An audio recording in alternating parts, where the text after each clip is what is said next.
শিক্ষার্থী বন্ধুরা, তোমরা সবাই ভালো আছো তো? নিশ্চয়ই তোমরা ভালো আছো। আর তোমাদের সাথে থাকতে পেরে আমিও খুব ভালো আছি। আমি স্মৃতি রানী সেন, সহকারী শিক্ষক, বালিয়া লক্ষ্মীস্থান উচ্চ বিদ্যালয়।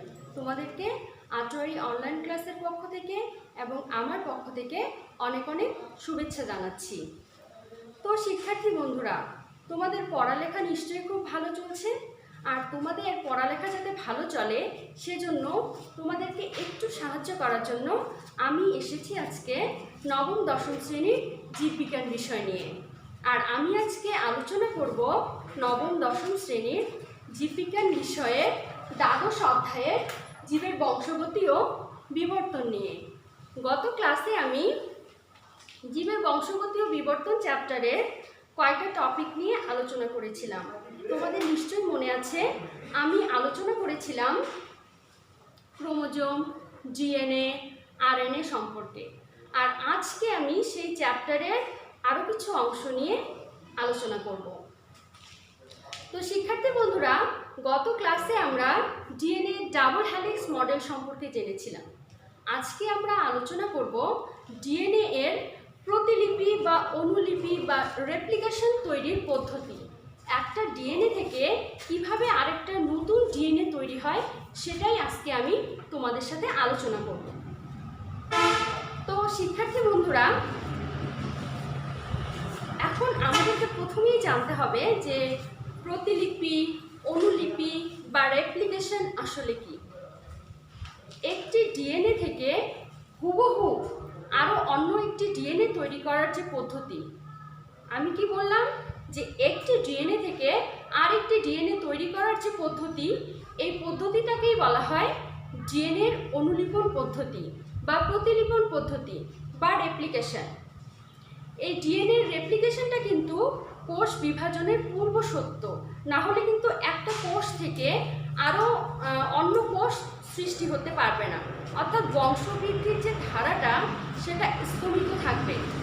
আর এই যে ডিএনএ এর অনুলিপন পদ্ধতিটা, এটা ঘটে কোষ বিভাজনের ইন্টারফেস পর্যায়ে। কোথায় ঘটে? কোষ বিভাজনের ইন্টারফেস পর্যায়ে। আমি তোমাদেরকে বলেছিলাম যে ডিএনএ এর ডাবল হেলিক্স মডেল আবিষ্কার করেছিলেন বিজ্ঞানী ওয়াটসন এবং ক্রিক 1953 সালে। এই দুইজন বিজ্ঞানী 1956 সালে ডিএনএ এর প্রতিলিপি গঠনের একটি প্রস্তাব করেন, যেটাকে ডিএনএ অনুলিপন বলা হয়। তো আমি সেই কৌশলটি সম্পর্কে এখন তোমাদের সাথে আলোচনা করব। তো শিক্ষার্থী বন্ধুরা, প্রথমেই আমাদের জানতে হবে যে ডিএনএ এর অনুলিপনটা ঠিক কোন পদ্ধতিতে ঘটে। ডিএনএ এর অনুলিপন ঘটে অর্ধরক্ষণশীল পদ্ধতিতে। এখন তোমাদের মনে প্রশ্ন আসতে পারে যে আসলে অর্ধরক্ষণশীল যে পদ্ধতিটা, এটা আসলে কি। আমি বলছি যে একটি পুরাতন মাতৃসূত্র এবং একটি নতুন ডিএনএ খণ্ড মিলে একত্রে, অর্থাৎ একটি পুরাতন এবং একটি নতুন সূত্রক মিলে যে নতুন ডিএনএ সূত্রটি গঠিত হয়, সেটাই হচ্ছে আমাদের অর্ধরক্ষণশীল পদ্ধতি। এই পদ্ধতিতে ব্যবহার হয় 20 ধরনের প্রোটিন এবং এনজাইম। কি বললাম আমি? 20 ধরনের প্রোটিন এবং এনজাইম। আর এই প্রোটিন এবং এনজাইমদেরকে বলা হয় ডিএনএ রেপ্লিকেজ। কি বললাম আমি? ডিএনএ রেপ্লিকেজ বলা হয়। এবার আসবো আমি ধাপে। দেখো শিক্ষার্থীরা, আমি এখানে ডিএনএ অনুলিপনের একটা চিত্র এঁকেছি। দেখো যে এর 3টা ধাপ রয়েছে, 1টা, 2টা, 3টা। এখন এই 3টা ধাপ সম্পর্কে আমরা জানবো। তোমরা নিশ্চয়ই জানো এটা হচ্ছে আমাদের একটা ডিএনএ এর গঠন, যার মধ্যে অ্যাডেনিন, থাইমিন, গুয়ানিন, সাইটোসিন আছে। তো প্রথম দিকে 1 নম্বর ধাপে যেটা ঘটে সেটা হচ্ছে পিউরিমিডিন এবং পাইরিনের সংযোগ সাধনকারী হাইড্রোজেন বেস ভেঙে পড়ে। কি হয়? পিউরিমিডিন এবং পাইরিনের যে সংযোগ সাধনকারী হাইড্রোজেন বেসটা রয়েছে সেটা ভেঙে পড়ে, তাদের মধ্যে সংযোগটা ছিন্ন হয়ে যায়। এবার দ্বিতীয় পর্যায়ে কি ঘটে দেখো। দ্বিতীয় পর্যায়ে এই যে ভেঙে যাওয়া ডিএনএ সূত্রের এক অংশ এগুলো ছাঁচ হিসেবে ব্যবহৃত হয়। কি হিসেবে? ছাঁচ হিসেবে। এখন যে নতুন আরেকটি ডিএনএ খণ্ড তৈরি হবে এর জন্য কিছু উপাদানের প্রয়োজন হয়। সেগুলো হচ্ছে শর্করা, নাইট্রোজেন বেস এবং ফসফেট। শর্করা, নাইট্রোজেন বেস এবং ফসফেট, যার ফলে এই যে তোমরা দেখতে পাচ্ছ নতুন ডিএনএ খণ্ড তৈরি হওয়ার প্রক্রিয়াটি শুরু হয়ে গেছে। এবার 3 নম্বরে আসব। যখন নতুন ডিএনএ খণ্ড তৈরি হওয়ার প্রক্রিয়া শুরু হয়ে গেল তখন পুরনো খণ্ডকের পিউরিন এবং পাইরিমিডিনের হাইড্রোজেন বেসের যেখানে অ্যাডেনিন রয়েছে তার ঠিক অপোজিট পাশে থাইমিন যুক্ত হবে। যেখানে গুয়ানিন রয়েছে তার ঠিক অপর পাশে সাইটোসিন যুক্ত হবে। অর্থাৎ এভাবেই আমাদের দুইটি ডিএনএ সূত্র গঠন হবে। দেখো আমাদের একটা ডিএনএ থেকে দুইটা ডিএনএ সূত্র কিন্তু এভাবেই গঠন হয়ে গেল। এটা হচ্ছে আমাদের নতুন সূত্র আর এটা হচ্ছে আমাদের পুরাতন সূত্র। এবার নিশ্চয়ই তোমরা ডিএনএ এর অনুলিপন পদ্ধতি সম্পর্কে বুঝতে পেরেছ। শিক্ষার্থীরা, এবার আমি আলোচনা করব ডিএনএ টেস্ট সম্পর্কে, যেটা এখন মুখে মুখেই প্রচলিত, যে আসলে কিভাবে ডিএনএ টেস্ট করা হয়। ডিএনএ টেস্ট আসলে কি? এটা বর্তমানে বিচারধারায় একটি প্রচলিত পদ্ধতি এবং বিজ্ঞানসম্মত পদ্ধতি। বর্তমানে ডিএনএ এর টেস্টিং চিকিৎসা ক্ষেত্রে, কৃষিক্ষেত্রে, শিল্পক্ষেত্রে, ওষুধ শিল্পে, প্রাণী সম্পদ প্রভৃতি বিভিন্ন জায়গায় ব্যবহার হচ্ছে। এমনকি সাক্ষ্য প্রমাণ এবং প্রত্যক্ষ নির্ভর সাক্ষীর পরেও বিভিন্ন বিশ্বের মতো বাংলাদেশেও এখন ডিএনএ টেস্ট ব্যবহার করা হচ্ছে। আর বিজ্ঞানসম্মত এই ডিএনএ টেস্ট পদ্ধতির নাম হচ্ছে ডিএনএ ফিঙ্গারপ্রিন্টিং। এর আরও নাম রয়েছে, যেমন ডিএনএ টেস্টিং, ডিএনএ টাইপিং। এখন কথা হচ্ছে যে এটা আমরা কিভাবে করব, এটা কিভাবে সম্ভব। মনে করো কোনো স্থানে অপরাধ সংঘটিত হয়েছে। কি হয়েছে? অপরাধ সংঘটিত হয়েছে, ক্রাইম হয়েছে। তো সেই স্থানে অবশ্যই মানুষের হাড়, রক্ত, চুল, বীর্য এসব ছড়িয়ে থাকবে, তাই নয় কি? তো সেই অংশটাকে সংগ্রহ করার পর আমরা যদি কাউকে সন্দেহ করি, সেই সন্দেহভাজন ব্যক্তির রক্ত বা অন্য কোনোভাবে ডিএনএ সংগ্রহ করে সেটার সাথে তুলনা করলে কিন্তু আমরা সেটা অপরাধী শনাক্ত করতে পারব। এখন তোমাদের জানা দরকার যে এই যে প্রক্রিয়াটা, ডিএনএ ফিঙ্গারপ্রিন্টিংয়ের প্রক্রিয়াটা, এটা কিভাবে ঘটে, কিভাবে সম্ভব। প্রথমে কি করতে হবে? অপরাধ স্থল থেকে আমরা যে জৈবিক নমুনাটা সংগ্রহ করেছি সেই জৈবিক নমুনাটাকে নিতে হবে এবং সেটা ডিএনএটাকে পৃথক করে ফেলতে হবে। ডিএনএটাকে পৃথক করে ফেলার পর ইলেকট্রোফোরেসিস প্রক্রিয়ার মাধ্যমে সেই ডিএনএ খণ্ডকের দৈর্ঘ্য অনুযায়ী, রেস্ট্রিকশন এনজাইম দিয়ে কাটার পর সেগুলোকে দৈর্ঘ্য অনুযায়ী ব্যান্ড আকারে সাজাতে হবে। সেগুলো ব্যান্ড আকারে সাজানোর পর এক বিশেষ ধরনের নাইট্রোসেলুলোজ পেপারের উপরে রাখতে হবে। নাইট্রোসেলুলোজ পেপারের উপরে রাখার পর রেডিও আইসোটোপ এর মাধ্যমে হাইড্রোজেন প্রোবের মাধ্যমে এটাকে হাইড্রেস করা হয়। তারপর সেটাকে এক্সরে ফিল্মের উপর রেখে অটোরেডিওগ্রাফি পদ্ধতিতে সেই ডিএনএটাকে শনাক্ত করা যায়। কি করা যায়? সেই ডিএনএটাকে শনাক্ত করা যায়। এভাবে এই ব্যান্ডগুলোর সাথে আমরা যে ব্যান্ডগুলোকে শনাক্ত করব, সেই ব্যান্ডের সাথে আমরা সন্দেহভাজন ব্যক্তির ব্যান্ডের তুলনা করব। যদি সেই তুলনাটা মিলে যায় তাহলে অবশ্যই আমরা আমাদের যে অপরাধী রয়েছে সেই অপরাধী আমরা চিহ্নিত করতে পারবো। এবার এই যে প্রক্রিয়াটা রয়েছে এটার বাইরেও আরেকটা প্রক্রিয়া রয়েছে, সেটাকে পিসিআর বলা হয়। পিসিআর পদ্ধতি বলা হয়। এই পিসিআর পদ্ধতির মাধ্যমেও কিন্তু বর্তমানে অনেক বেশি ব্যবহার হচ্ছে এবং অনেক কাজে আসছে। নিশ্চয়ই তোমরা এই ডিএনএ ফিঙ্গারপ্রিন্ট জিন সম্পর্কে খুব ভালোভাবে জেনেছো। শিক্ষার্থী বন্ধুরা, ডিএনএ সম্পর্কে আলোচনা আমার এ পর্যন্তই ছিল। এবার আমি আলোচনায় আসব জিন নিয়ে। তোমরা নিশ্চয়ই জানো যে জিন আসলে কি। জিন হচ্ছে বংশগতি বৈশিষ্ট্যের ধারক এবং বাহক। এটা হচ্ছে সোজা কথায় বলে। আর যদি সংজ্ঞা আকারে বলতে হয় তো আমি বলবো জিন হলো ক্রোমোজোম স্থিত নাইট্রোজেন বেস ক্রোমের এমন একটি অংশ যা ক্রসিং ওভারের মাধ্যমে নিকটবর্তী অনুরূপ অংশ হতে পৃথক হতে সক্ষম এবং প্রোটিন এবং পলিপ্যাপটাইড সংশ্লেষণে প্রয়োজনীয় বার্তা প্রদানে সক্ষম। তাহলে কি বললাম আমি? জিন হলো ক্রোমোজোম স্থিত মানে ক্রোমোজোমের মধ্যে অবস্থিত নাইট্রোজেন বেস ক্রোমের এমন একটি অংশ, ডিএনএর অংশ। এজন্য বলছে নাইট্রোজেন বেস ক্রোমের এমন একটি অংশ যেটা ক্রসিং ওভারের মাধ্যমে পৃথক হতে সক্ষম, পরবর্তী অংশ হতে পৃথক হতে সক্ষম এবং প্রোটিন বা পলিপেপটাইড সংশ্লেষণ করে। অর্থাৎ এর কাজ হচ্ছে বংশগতি বৈশিষ্ট্যকে কি করা, বংশ পরম্পরায় বহন করা এবং এটার প্রোটিন সংশ্লেষণ করা। এখন দেখো, জিন কিন্তু ক্রোমোজোমের মধ্যেই অবস্থান করে।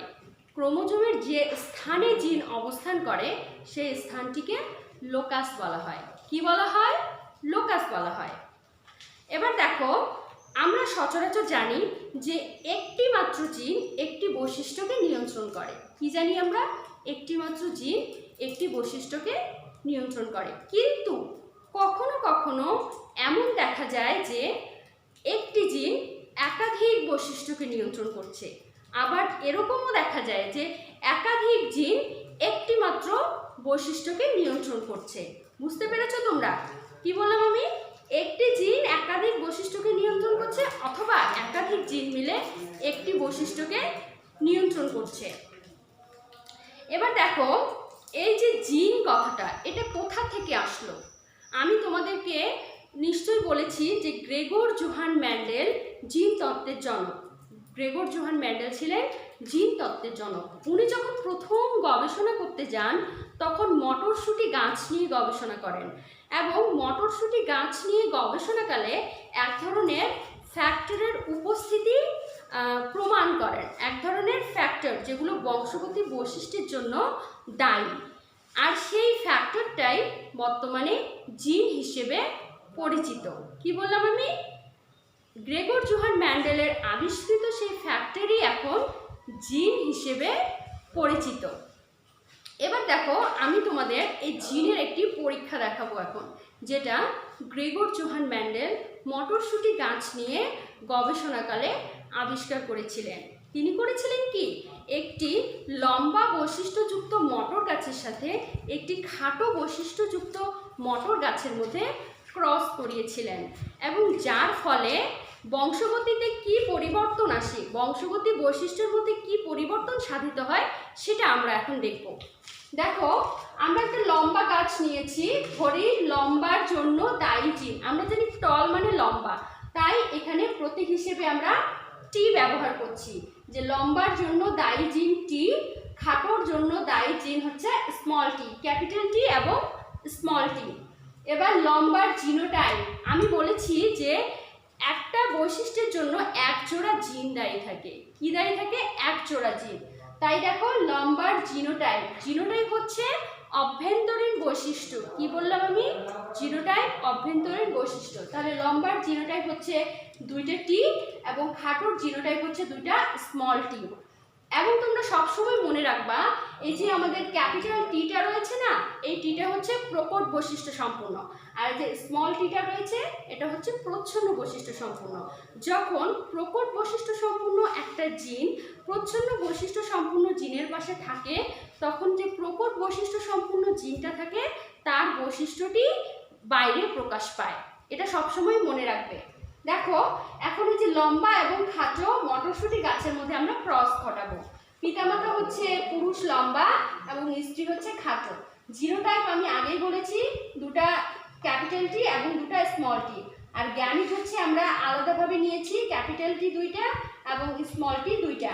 এখন দেখো, এদের যে ফিউচার, প্রথম ফিউচার জনু F1 জনুতে যেই সন্তানগুলো উৎপাদন হবে, অর্থাৎ যে জাতগুলো উৎপাদন হবে সেগুলোর মধ্যে দেখো একটা ক্যাপিটাল টি এবং একটা স্মল টি থাকবে, ক্যাপিটাল টি এবং স্মল টি থাকবে। দেখো এর মধ্যে দুটা টি যেহেতু রয়েছে তার মানে এতে লম্বা এবং খাটো উভয় বৈশিষ্ট্যই বিদ্যমান। কি বললাম?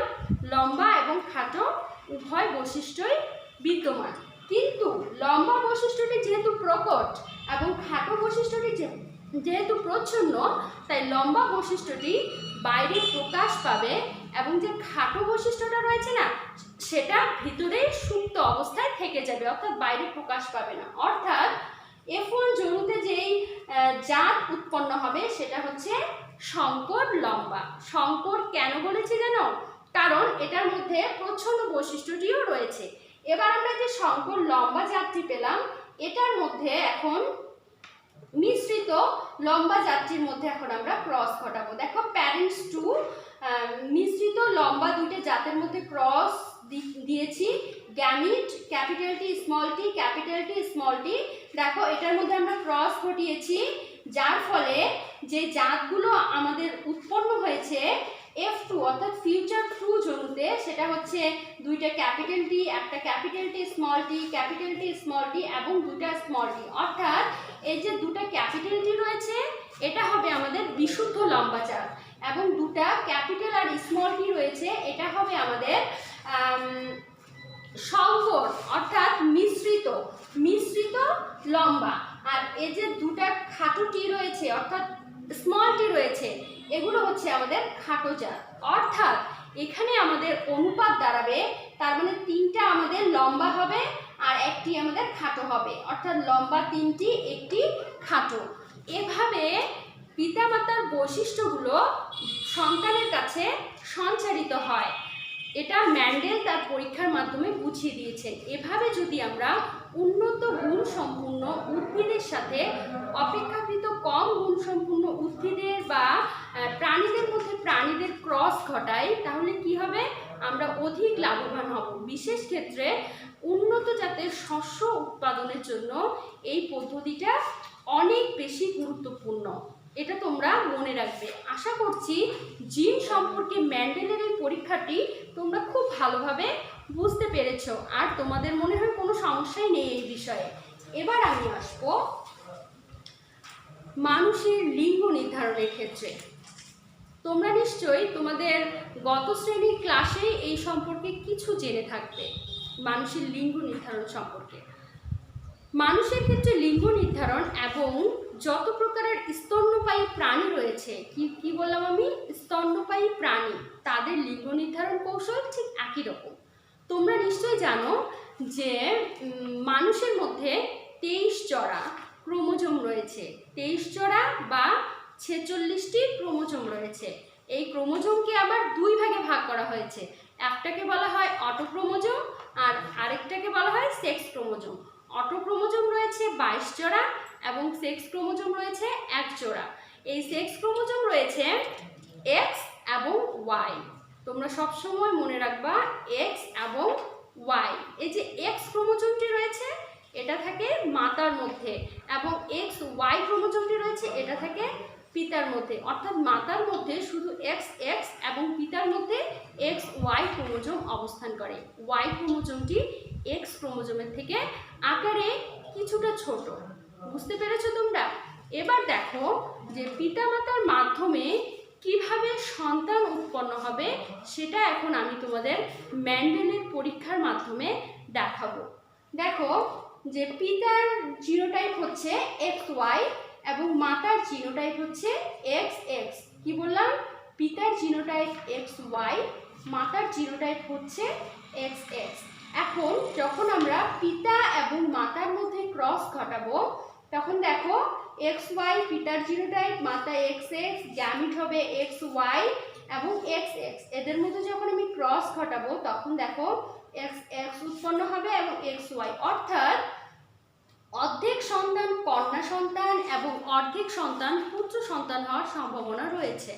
এখন দেখো গ্রাম অঞ্চলে একটা কথা প্রচলিত রয়েছে যে যদি পুত্র সন্তান না হয় তাহলে কি করা হয়? স্ত্রীদেরকে ডিভোর্স দেওয়া হয় বা ছেলেদেরকে পুনরায় বিয়ে দেওয়া হয়। কিন্তু তোমরা এই কথাটা সবসময় মনে রাখবা যে পুত্র সন্তান হওয়ার জন্য কেবলমাত্র ওয়াই ক্রোমোজোম দায়ী থাকে, যেটা মাতার মধ্যে থাকে না, পিতার মধ্যে থাকে। অর্থাৎ ছেলে সন্তান অর্থাৎ পুত্র সন্তান উৎপাদনের জন্য মুখ্য ভূমিকা কিন্তু পিতারই রয়েছে, মাতার এক্ষেত্রে কোনোই ভূমিকা নেই। তো আমরা দেখতে পাচ্ছি যে এখানে আমাদের অর্ধেক কন্যা সন্তান এবং অর্ধেক পুত্র সন্তান উৎপন্ন হয়েছে। এভাবেই মানুষের লিঙ্গ নির্ধারিত হয়। প্রিয় শিক্ষার্থী বন্ধুরা, আমার ক্লাসটি আজকে এ পর্যন্তই ছিল। আশা করছি যে তোমরা আমার ক্লাসটি ভালোভাবে উপভোগ করতে পেরেছ। তোমরা ভালোভাবে পড়ালেখাটাকে চালিয়ে যাও এবং এই করোনায় ঘরে থাকো, সুস্থ থাকো, সুন্দর থাকো। তোমাদের জন্য অনেক অনেক শুভকামনা এবং এখানেই আমার ক্লাসটি শেষ করলাম। ধন্যবাদ সবাইকে।